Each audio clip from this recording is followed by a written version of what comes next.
আপনি ব্যাংকে টাকা রাখলে ব্যাংক আপনাকে প্রফিট বা সুদ দেয় কেন? ব্যাংক কি লসে চলছে?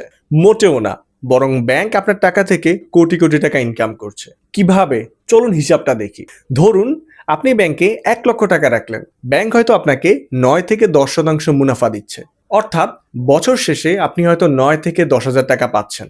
ব্যাংক কি এই সব টাকা নিজের কাছে জমা রেখে দেয়?